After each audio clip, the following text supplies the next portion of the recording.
Namaste and welcome to the fourth talk in the series Mind Management Techniques. I hope you are all keeping well wherever you are and taking advantage of this lockdown to explore the inner world, our own individual, personal inner world, which is far much more fascinating than the exploration of the external world. In this series of talks, what we are trying to do is to take you or people from the ordinary conception of themselves and the world, that there are body and a mind and there's an individuality behind that, to explore this inner dimension and then take you beyond to something beyond the mind, which is our true nature, our higher self, which is consciousness, which is called the self, the Atman, God, the Supreme Being, by different names, by people who experimented and researched in this area, and they came across this higher truth about themselves, which is then given to us through these teachings and the scriptures, the Gita, the Upanishads. So our attempt would be to explore this inner world of the mind, because that is the tool that we will use to go beyond the mind. The Upanishads say, Manaseva Aptavyam. With the help of the mind, the higher truth is to be experienced, but not this mind that is always distracted and engaged in the external world. It has to be turned around, it has to be purified, it has to be raised to another level. But so we first understand the workings of the current mind and how we can re-engineer it, transform it, sublimate it, purify it, so that it becomes an instrument for seeing, discovering, experience something higher about ourselves. What is that higher thing in us? The self, or the true nature of man, consciousness, God, is something which is difficult to explain in words, because it itself is beyond the mind. Yet, from the hints given by the man of realization, we get some idea of its wonder, its glory, its majesty, and we understand that we are far much more than this ordinary human being. So when we study the scriptures or listen to this type of talks, we are aiming to awaken an understanding of something highness and to develop a strong conviction that that is the thing to attain in this life. And we should make a conscious effort to do that. Now, after discussing a little bit about the nature of that consciousness, using the scriptures and teachings that are there, we will try to see how that same consciousness is really present in every thought, word and deed of our everyday life, but we are not aware of it. And once we look back, come back to this world, but with a new, awakened, enlightened understanding of things, then this whole world will transform itself, at least in our understanding. But when you really have the experience, then the whole thing will appear like a great movie with all these events happening, but there is something far much more profound beyond this world, beyond this body, beyond this mind, beyond our ego, and we really are that eternal, immortal being of the nature of pure consciousness, beauty, purity, infinite knowledge, infinite existence, infinite bliss. That is our divine nature. Here and now, we are in that. Only in ignorance, we are not aware of it. When these layers of ignorance are removed, when the coverings are removed, then we discover ourselves. These coverings are in the mind. The discovery is to be done by us also. We make a conscious effort, and on the other side, this divine consciousness that is in us is ever ready to help us if we approach it for that. Okay, so we will try to work through these various models to understand the mind and build a new framework, an extended framework of what we are. We all have a fairly strong idea of identity as a being, as a human being, which means I'm a body, I'm a mind, and somewhere inside there's an ego, and that is trying to work through this instrument of the mind and through the body and the senses, and we are acting and interacting with the body. So in the last three talks, we have been trying to explore some of the models which shows this relationship. We had a look at the example of a chariot, and a ride on a chariot, where we say that the 5 horses are yoked to a chariot and the horses are galloping on the roads, and there is a charioteer who is supposed to be controlling the horses, and there's a rider. So in that analogy we said the body is the chariot, the 5 senses are the horses, the roads are the sense objects on which the horses are trying to go. The ropes by which the horses are held together, the reins, is the mind, and the charioteer is the intellect, the buddhi, and behind that is the jivatman, the rider. Well, if the charioteer is not very alert and up to his job, if he is sleeping or is drunk and the ropes are loose, then definitely the horses are having a field day. That apparently is the situation with most people, not in control, and you will find that they meet with some disasters. A disaster will happen, the chariot goes into the ditch or it breaks down, whatever happens, the rider comes to grief. And it happens many, many times. Many, many times it has come and met the same fate, and you would say, still we are doing the same thing almost again and again in every life. We are not learning. So that's something to pause and think about it. Why should we suffer again and again, and how we can prevent that? So the charioteer, who's our best friend, is to be awakened, and we take his help. He will tighten the ropes of the mind. The horses come under control, and instead of letting them run freely, we try to guide them to another goal. Not the goal of yoga, pravritti, not the goal of bhoga, enjoyments, but the goal of realizing our true nature. That is why we are coming to this world. So that is an example where we introduce beyond this body, beyond the senses, beyond the mind, there is something called the intellect of man, the buddhi, and behind them is the consciousness or true nature. Then we talked about these 3 levels of consciousness: the waking state, the sleeping state, the deep sleep, jagrat, swapna, sushupti, and beyond that is the turiya state, the 4th state of pure consciousness. And when we say one is above the other, it really means not in space that's above the other, but one is finer than the finer than the finer, here and now in the same place. The waking state is this. In this waking state, we are aware of this physical world, we are interacting, perceiving things with the 5 sense organs. When we go into a dream state, the 5 sense organs are all there, the external world is still there, but somehow we are disconnected from it, and therefore the perception is not happening. And in there we are creating another dreamer, who is another individual, who is having various types of experiences, and while you are dreaming, they apparently appear all to be real. You are eating, you are moving, you are talking, you are interacting with people, you are having a good time, you are enjoying. Some nightmare happens, then you are suffering in there also. That happens in the dream state. And again, the mind, the consciousness level gets to something finer, which is the sushupti, deep sleep state, in which we don't have any idea of our individuality, who we are. Whether we are a young man, an old person, male or female, what's our profession, what's our wealth, who are relatives, nothing is known.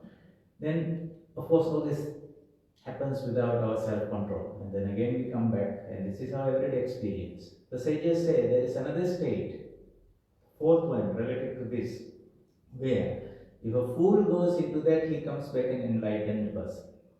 What's the difference between somebody going to deep sleep and returning, and a person going into samadhi and returning? Well, a fool goes into a samadhi, in a deep sleep, he comes back a fool. If a fool goes into samadhi, he comes back an enlightened being. That's the power of that consciousness level, which is present in us, and through which we are all working and interacting. That's the most living consciousness part of it, yet we are not aware of it. Why we are not aware of it? Because we are not trying to see the thing. So we brought in the model of the projector. The whole projector in the old cinema hall. We have the light at the back, it shines through a movie film, What's the move? If you look at it, you have got some light and black and shades in there. Okay, which allows certain amount of light to go through and holds back. So on the screen you will see the black shadows with white space around. Our attention is not focused on that light. Our attention is focused on those shadows, and we see those shadows and things moving. So likewise, without that light, you don't see the movie. Without that consciousness in us, this mind which is where the movie is programmed, so to say, it doesn't get projected onto this three dimensions canvas of the world of time, space, and causation. Okay, so that happens. We switch off at night, mind is still there, the world is still there, but no perception is happening. So the most important factor in us, component, is that light of consciousness. But we are not aware of it because our attention is not focused onto that. We are programmed to see names and forms and things. How do we train ourselves to take our attention of the things and see the space in which the things are kept? For example, as I mentioned last time, if you enter a room where there are no tables and furniture, and you come back, somebody asks you, what did you see? You said there was nothing there. It was just empty space. But if there were one chair sitting in the middle of the room, you would come back and say, I saw a chair there. Your whole attention went to the chair. You did not come and say that room was full of space. Because we are trained, the mind is trained to capture limited things. It defines. That's why the child is asking, what is this? What is that? He's trying to put a label to every form and name attached to it. So let me give an example. Suppose at night I am standing outside. I have a torchlight. I switch it on or off. Okay, so I can point it to a tree and ask you, is the light on? Is the torchlight on? And you will see that the light which is coming out of the torch goes and hits the tree and bounces back to your eyes. And using that inference, the reflected light, you will conclude that this light is on. Now, if I turn this torchlight up in the sky, and there's nothing to illuminate there, okay, and I ask you, is it on or off? You will say, I can't tell you because I don't see a reflection of it. So this light of consciousness is there all the time, but when there's nothing to reflect it, then it is not aware of itself, so to say, in our normal training and experience. So what are these reflections in the mind? These are the chitta vrittis. So this consciousness goes out, so to say, bounces back, and in our mind it creates these ripples, thoughts. And when we see those things, we become aware of the things outside. Actually, we are perceiving the thought inside our mind, not the thing outside, but we say they are interrelated. Now, if one said we could achieve a state where we could neutralize all the thoughts and make the mind thoughtless, then what? How do you experience it? Then you will have nothing to see, so to say. But that would be the highest state, because at that time you become aware of the light itself. Okay, because we are trying to see things. Now there's nothing to see. So in the Patanjali Yoga Sutras, right in the beginning, the definition of yoga is given, yoga is chitta vritti nirodha. When there's a total cessation of all thought waves, then we become aware of ourselves as that conscious being. And that experience itself is very profound. But when we are too busy and engaged with the world, with thousands of things that are constantly stimulating and disturbing the lake of the mind and tossing it into so many waves and everything, then the whole vision becomes very clouded. That is why if you understand this, how this mind functions and how we have to transcend this mind so that we can have that inner experience of the real light of consciousness that we are. So somehow we have to restrain ourselves. So what one sadhaka, spiritual aspirant does, he prevents or tries not to get into a situation where unnecessarily the mind is disturbed too much. So you go and live in a quiet place, maybe a mountain cave or some secluded space. cut off from the world with its constant stimulation. There's no TV and newspaper and radio and people all the time talking you and just having a conversation, but unsettling your mind. Gradually, that mind becomes calmer because the outside disturbances are not there. But then the internal disturbances which have accumulated in the subconscious of the mind, the subconscious level of the mind, they begin to bubble up and they come to the conscious, and there you're sitting down there, even though you're sitting in a mountain cave, the whole world still is going in your mind, you're planning your thoughts, your daydreaming, and all those things are there. But at least the outside one is not there. The inner one is there for you to subdue and overcome. And that's where the sadhana part is. So, how do we do that? Mind management techniques is the topic we are talking about. So, now, suppose I'm standing in the middle of the room in a dark room. I have this torch and I swing it around. And there are various types of things it sees: a chair, a table, a person, pictures, portraits, and things like that. All variety of things are there, and I'm seeing. So then I go to another room, and in that room there's only one type of thing that I see everywhere.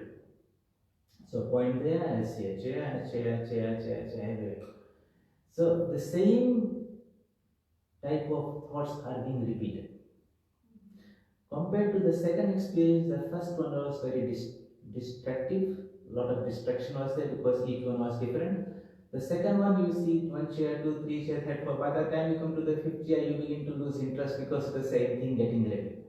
Okay, because less distraction is there. Mind wants constant stimulation of different forms. That's how it enjoys itself.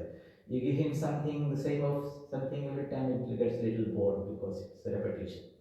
But that second experience is better than the first, because now instead of having 100 types of different thought waves arising in the mind, you have only one.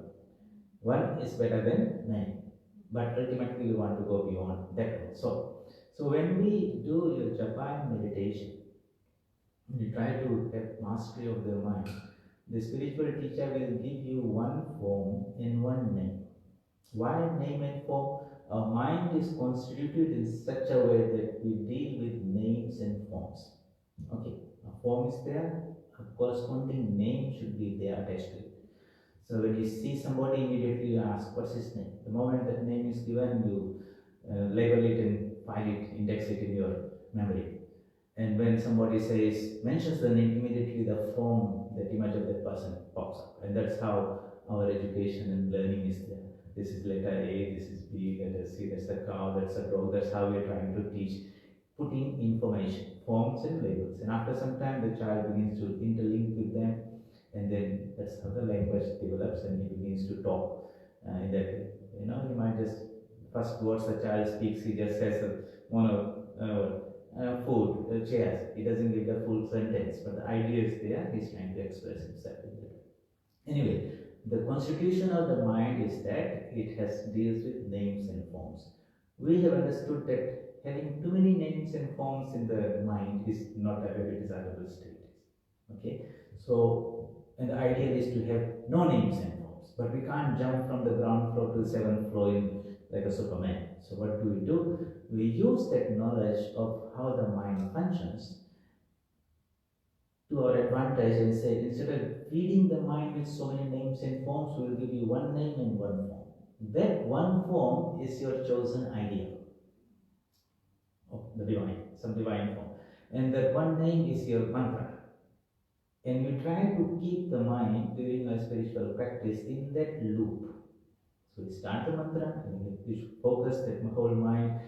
What we do is, in the guided meditation technique that we've been talking about, what we do is gradually we withdraw the mind from outside, visualize that wonderful divine presence in the center of our own heart, in the lotus, living form of God, whichever is the chosen ideal, and there's a mantra that goes with that.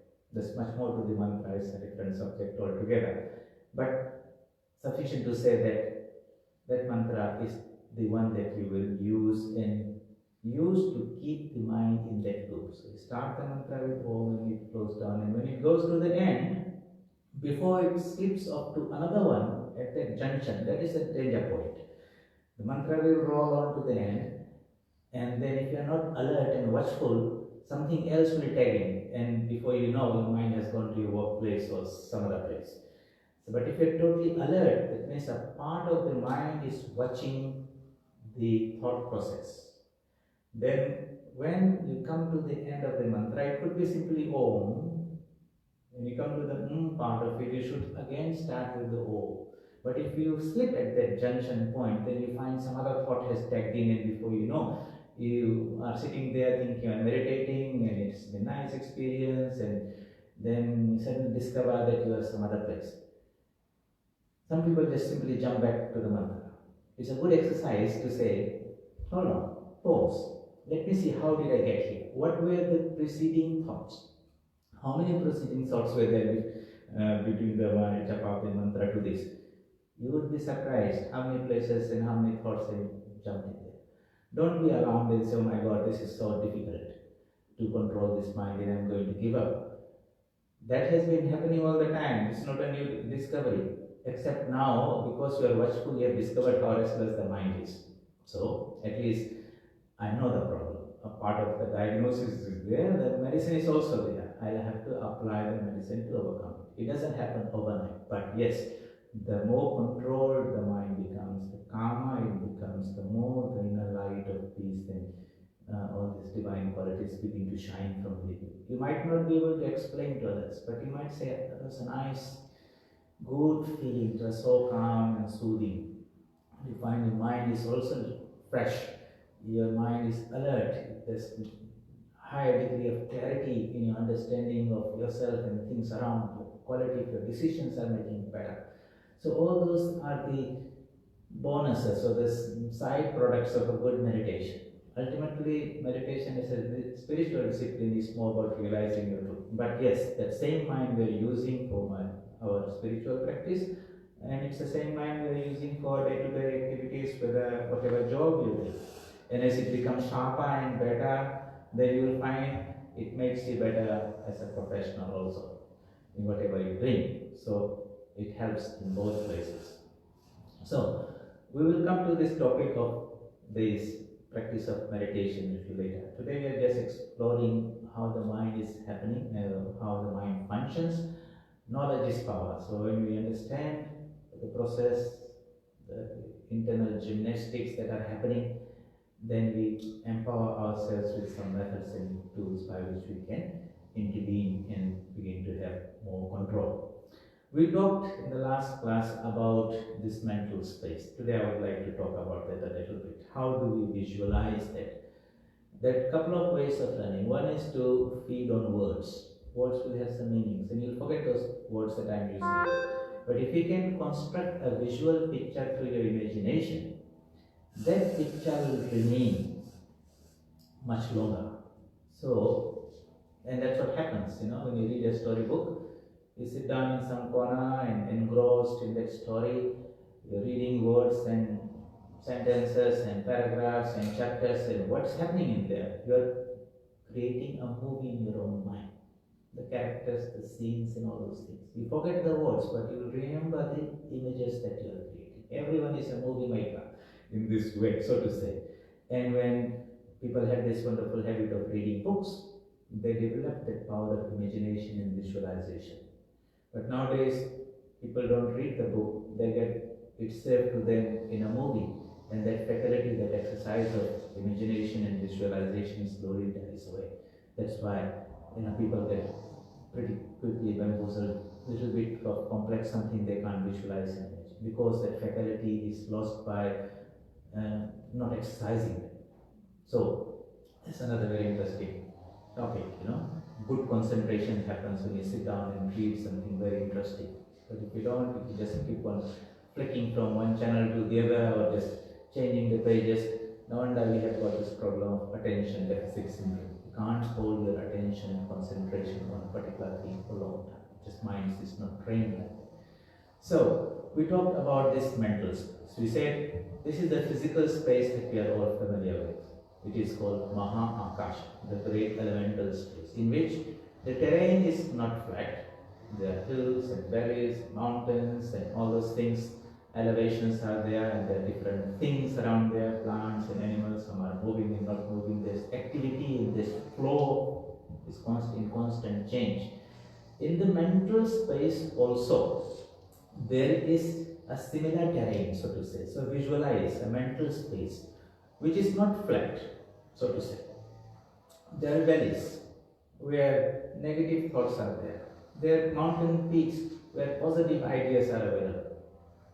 And that's the whole idea why temples and places of spiritual practices are there, where through regular spiritual discipline, either through prayer and worship of God in a temple or church or mosque or something, or where somebody has done intense spiritual sadhana, those places become the high points in the mental space, so to say.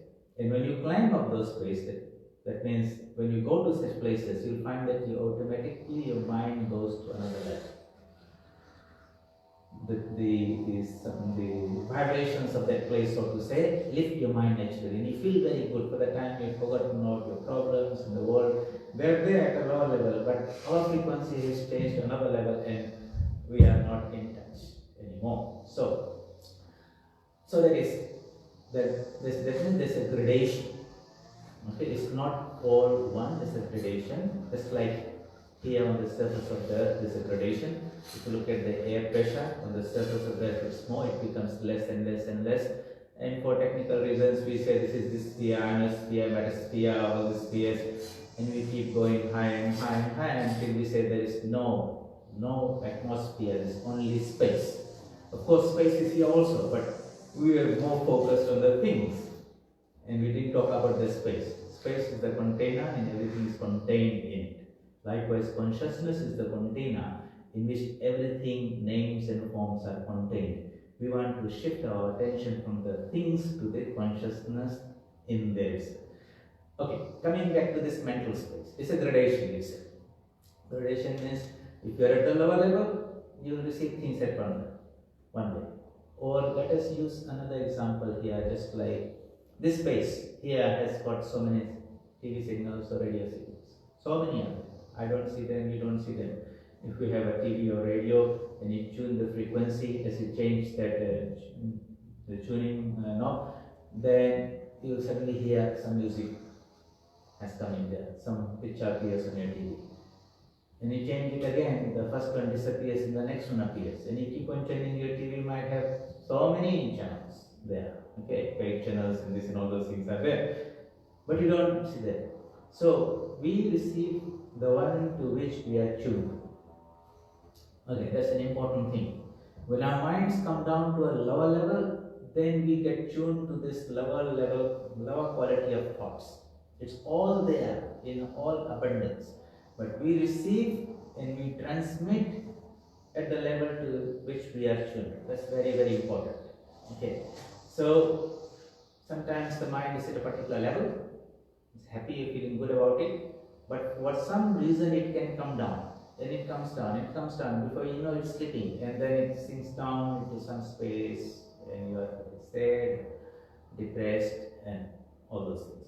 But the same mind, when we are alert about it, and we make an effort to elevate it, then it goes one step up, another step, and with every step it feels greater and better and better. Therefore, we have to be very, very alert and vigilant about where the mind is at this time, and in which direction are we trying to make it move.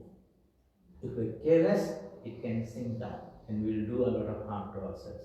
If we're careful, we feed it with positive ideas, give it wonderful things to think about, and very soon you find that the mind develops its capacity to elevate. What's the best thing that you can give the mind that will empower itself to be very, very strong? And that is the true nature of a human being, the Atma.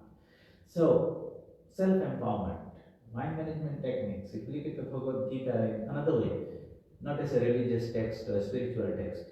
Here in the beginning of the Gita is Arjuna, who is a depressed person, highly accomplished in his field, yet at that crucial juncture, something within him gives away, and he loses all his mental strength, and is confused about what's his duty and all that, wants to run away from the battlefield and all that. Sri Krishna look upon him as a psychiatrist who understands the working of man himself, and is a great spiritual teacher. So what's the first thing he does? He talks to him about the nature of the Atman. Beyond the body and mind and the ego, there is something which is eternal and immortal, which was never born, it does not die, the fire cannot burn it, the sword cannot cut it, the wind cannot dry it. That is the nature of the Atman. So,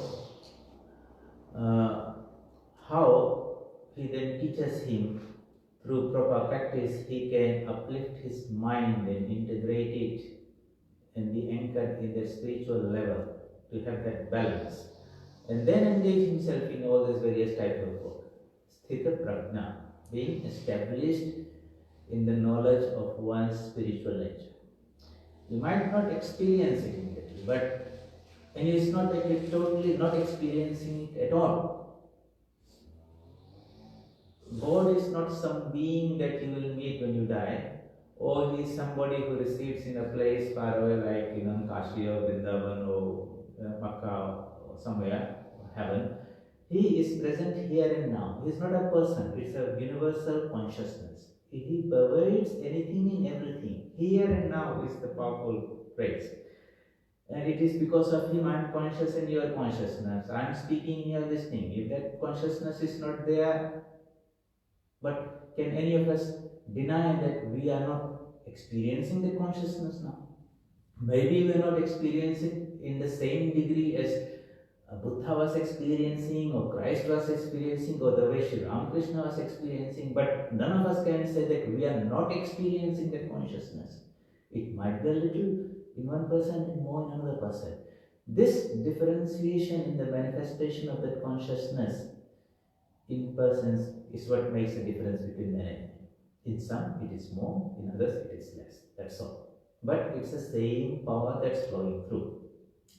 So that consciousness, the more we hear about it, the more we read about it, the more we contemplate about it, the more those qualities begin to enter in our mind and build up a new idea, a new ideal about what we are.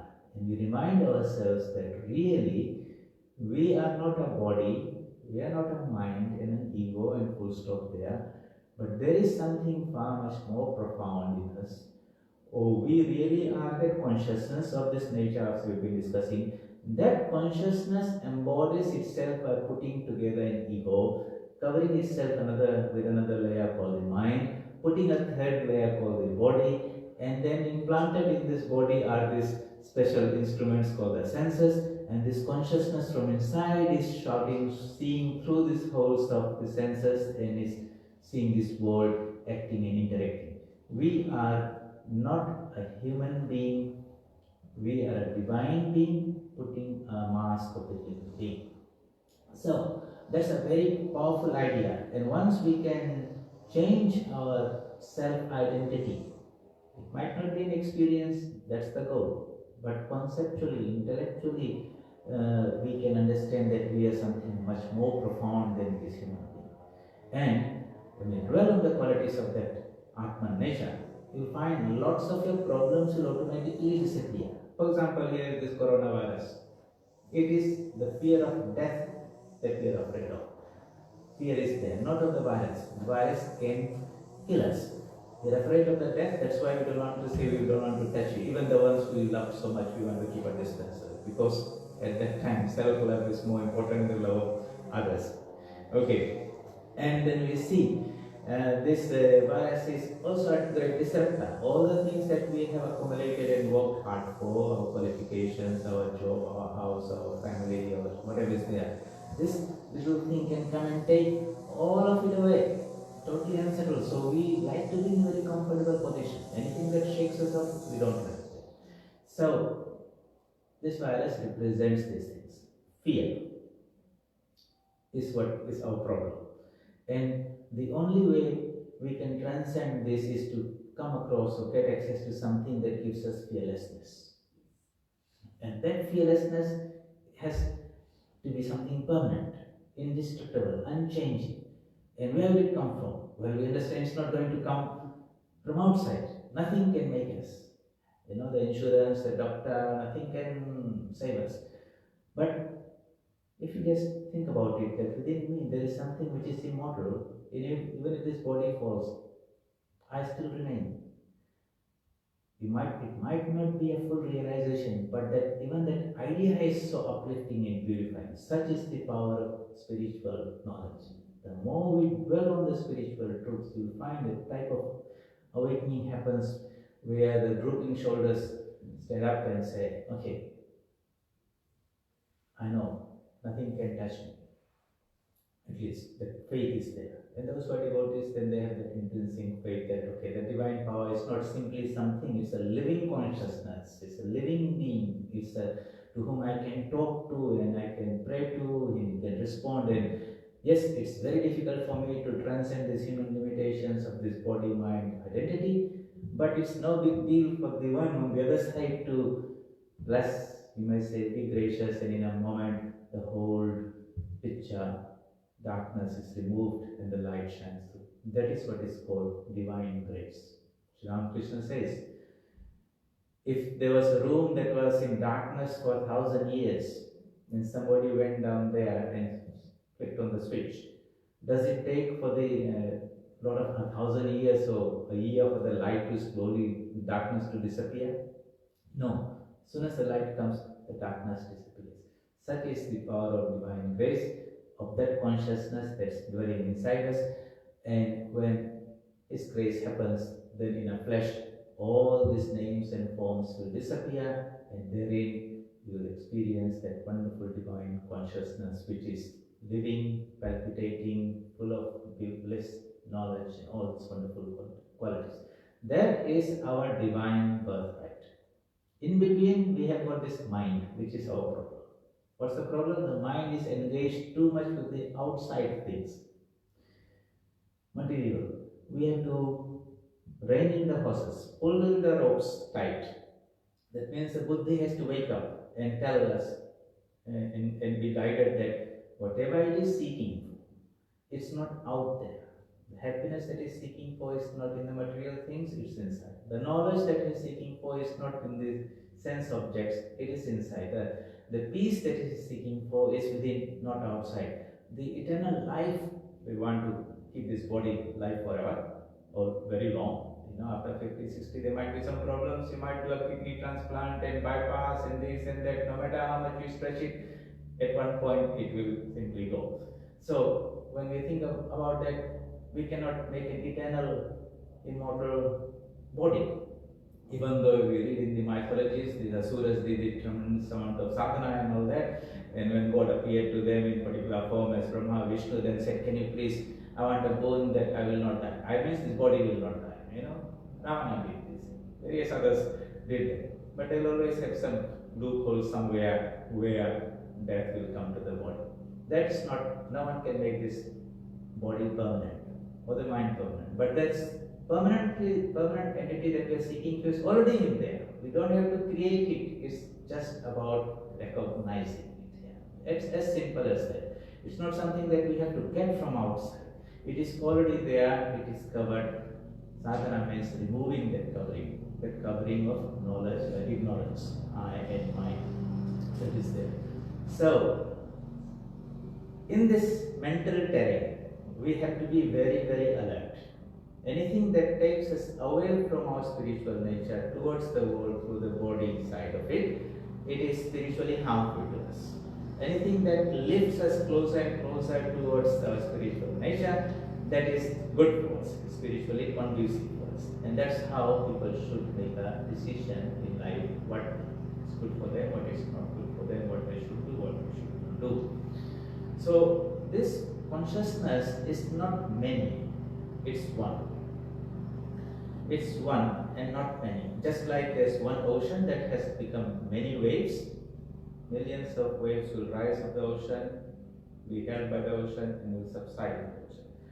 Whether there is one wave or a billion waves, it does not make any difference to the ocean. The ocean exists. That is the existence. Likewise, this consciousness is the existence, and these millions of waves which are these so many created beings that we are. We come, we go, it does not make any difference to that ultimate consciousness.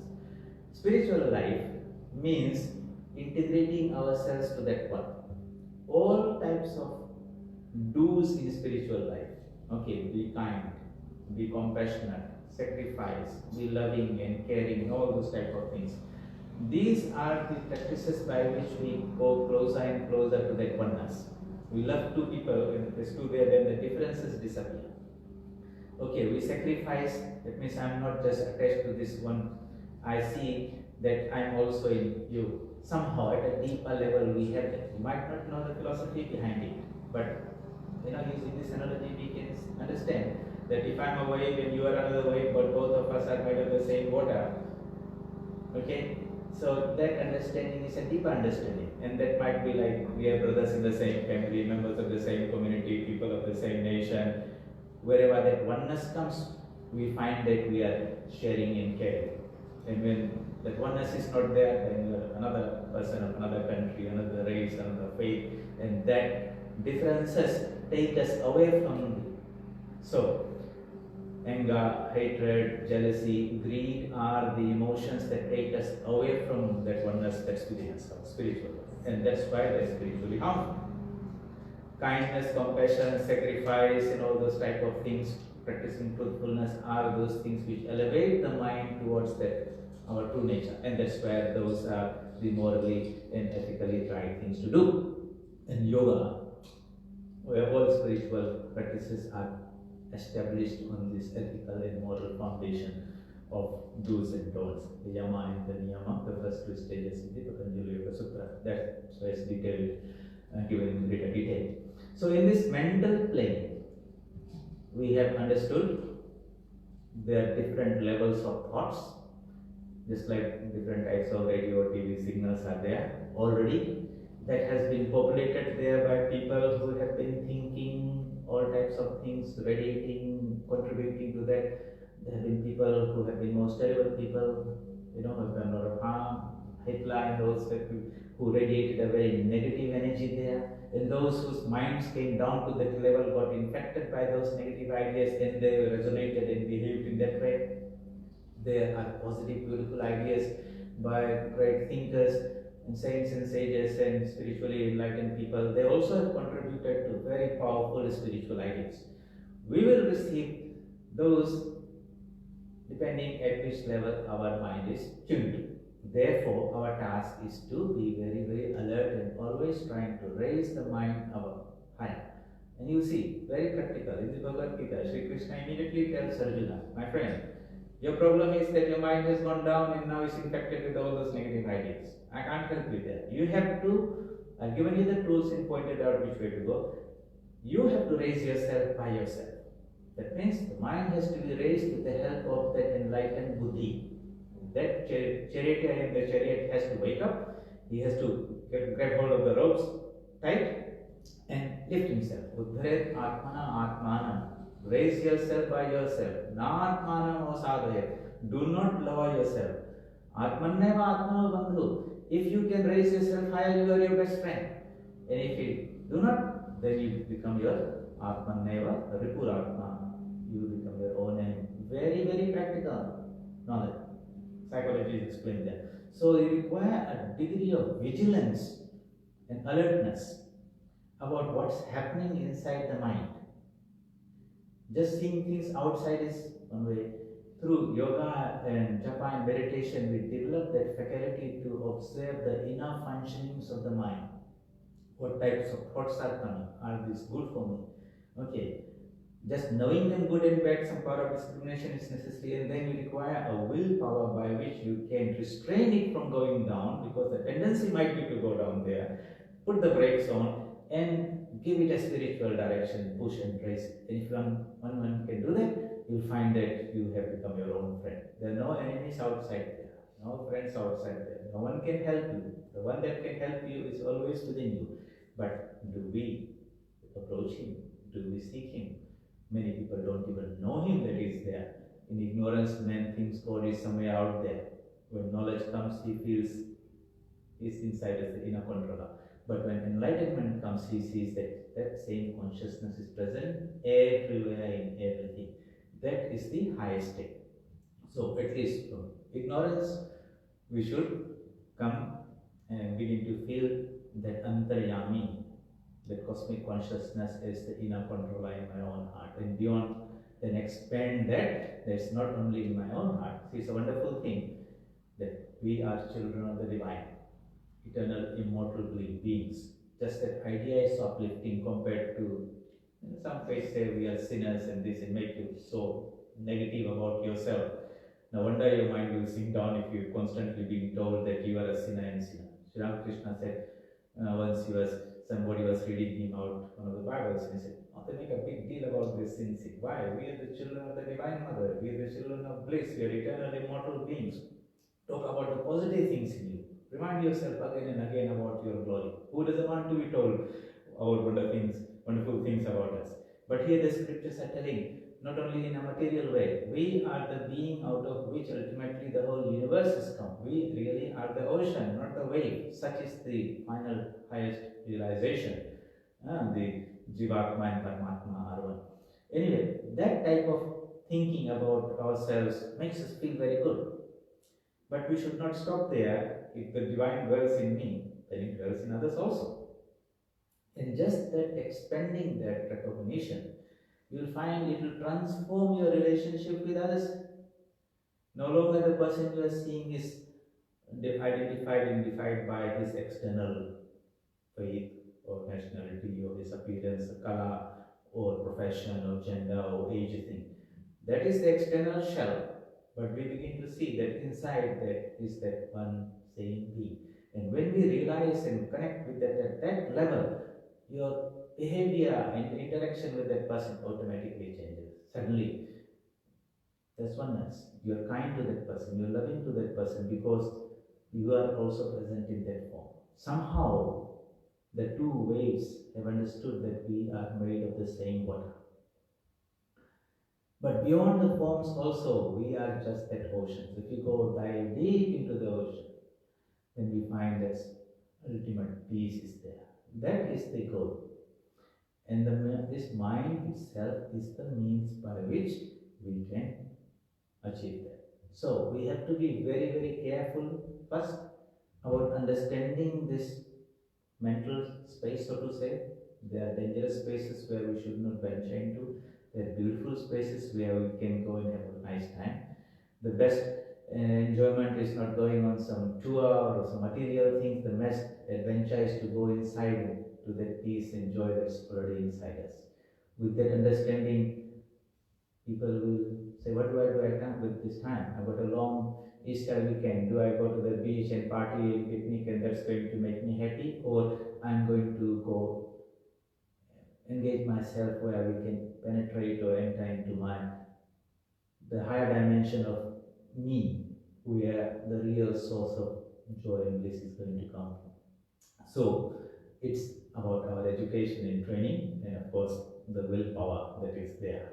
Many people know it, but they are not able to follow it. In spite of themselves, they get dragged away. The horses are very, very powerful, so to say. And in spite of that weak discrimination, the fellow is a weak charioteer, he's just holding it somehow. He's not able to control the horses. That's another discipline we'll talk about, how the willpower is to be strengthened. And that's really is about education. So, in this mental space, first is to understand, have this conception of the mind space we live in, which is populated by all types of thoughts and ideas as things in there, which are flowing, moving. Second point is that the quality of thoughts at the lower level is inferior, at the higher level is superior. And for that reason, we should have a mental alertness and make a constant effort to lift your mind to a higher level and not let it sink down. Herein is contained the basic principle how we can manage our mental health. Okay. Then this mind that I am, what is its nature? And you'll find, third point is that this mind is a receiver and transmitter of ideas. Okay, it's not a static something. It's a powerful force, it's an energy which is constantly sucking in ideas from one side, spinning it around, churning it, you're thinking, contemplating, processing it, and then you're throwing it out again, but infused with your own vitality and energy and character, so to say. So, these ideas that I have, where did I pick it up from? Well, it was there in the mental space, but with the help of scriptures and books and teachers, I availed that. Through my meditation and contemplation, I have processed it, and now I'm trying to share this out, throwing it out, and hopefully it will reach out there to somebody. It might help somebody else. So I'm a receiver of ideas, I'm a transmitter of ideas. In between, we process it in some way. And the difference between a person and another person on the impact he has in the society is the degree of influence he can exercise on others. So a great spiritual person, so to say, a Christ or Buddha, he picks up those ideas. He didn't create those ideas, but through his sadhana, he generated such a tremendous amount of spiritual power. And when he threw it out, for centuries people are getting affected and influenced by that. Another person might be a great scientist. He locked himself away in some research lab and all those things, unknown to the world. He discovers certain things. When he threw that out, it influenced so many people and people become followers of those. And you see, in the world, such people are there. People love those ideas and the philosophies and they like it and they go and put into practice. These people, how did they become? Overnight? No. They were also human beings like us. They were empowered with the mind and a body, but how they trained themselves to access this knowledge, process it, and we say, Einstein said this or Newton said that, and people will just say, such is the power that we just swallow it. Whatever is said is the influence of that person. Long after they have gone, their thoughts are still vibrating and palpitating. When our minds tune to that level, we receive that. It synchronizes and somehow it works on us and we begin to do these things. Great workers, people who left an influence on the world were such people, men of great willpower and character. But ordinary people are also doing the same thing. We are all playing in different degrees. This world is a world of influence, where we are trying to influence others or we are being influenced by us, consciously or unconsciously. At a very physical level, you are trying to influence others for the people to have a very good impression of you. How do you do that? Well, I have this car, or this house, or this hairstyle, or this eyeglasses, or this wristwatch, or this branded shirt, all those things. I'm trying to influence people with some material thing. I think by putting these things, people will like me. Why? Behind that, the psychology is that we are not really aware. We have got a, how do I say? Well, it's nice to say not. Your self-respect or esteem or self-value is so less that you are trying to enhance it with the help of and support of these external things. The problem is inside. You are putting a cosmetic something which will be taken away. Okay. It's an interesting thing how to say it, but people will reflect it. If they only knew that within them is this all-powerful Atman,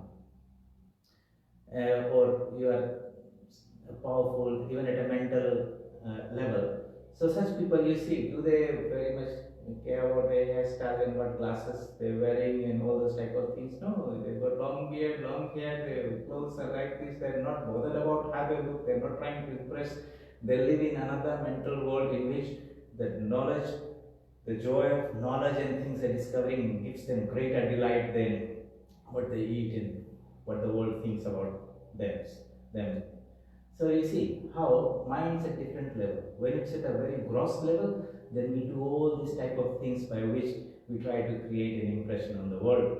And the world is also trying to impress us again and again in different. Influencing your media, your radio, your TV, people writing books, giving talks, all these things are like, do I influence others or do they get influenced? If we have got something positive to give, yes, but sometimes it's something very material. You put see the iPhone advertisement on the newspaper 5 days, you see 6 times you want to have that iPhone. Somehow he has captured your imagination with its all these features and you got a perfectly good phone, but you want the next one.